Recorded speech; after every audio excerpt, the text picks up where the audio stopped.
మన దేశంలో ప్రముఖులకు సెక్యూరిటీ అనేది పరిపాటి. అది అవసరం కూడా. దేశంలోని హై రిస్క్ వ్యక్తులు, రాజకీయ నేతలు, పారిశ్రామికవేత్తలకు సెక్యూరిటీని చూస్తూనే ఉంటాం. వారికి బ్లాక్ డ్రెస్ కోడ్ లో సెక్యూరిటీ కనిపిస్తూ ఉంటుంది. వీరిని నేషనల్ సెక్యూరిటీ గార్డ్స్ కు చెందిన బ్లాక్ క్యాట్ కమాండోలు, ఐటీబీపీ కమాండోలు అంటూ ఉంటారు. అయితే ఇకపై వారు సెక్యూరిటీగా కనిపించరు అని సమాచారం. త్వరలోనే వీరిని విఐపి భద్రత నుంచి రిలీవ్ చేసి ఉగ్రవాద నిరోధక కార్యకలాపాల కోసం వినియోగించే దిశగా మోదీ సర్కార్ ఆలోచనలు చేస్తోంది. త్వరలో దీనిపై కేంద్ర హోంశాఖ సమీక్ష నిర్వహించి విఐపీల భద్రతా వ్యవస్థను సమూలంగా ప్రక్షాళన చేయనుందని అధికార వర్గాల నుంచి సమాచారం అందుతోంది.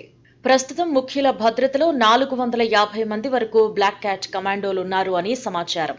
నిజానికి ఉగ్రదాడులు, విపత్తుల సందర్భంగా స్ట్రైక్ ఫోర్స్ గా వినియోగించుకునేందుకు 1984లో ఎన్ఎస్జీ వ్యవస్థను ఏర్పాటు చేశారు. ఆచరణ మాత్రం అందుకు భిన్నంగా ఉండడంతో బ్లాక్ క్యాట్ కమాండోలను విఐపీల బాధ్యతల నుంచి తప్పించాలి అని 2012లోనే ప్రణాళిక రూపొందించారు. అయితే ఆ ప్రణాళికలు ఇన్నాళ్లకి కార్యరూపం దాల్చేలా కనిపిస్తున్నాయి.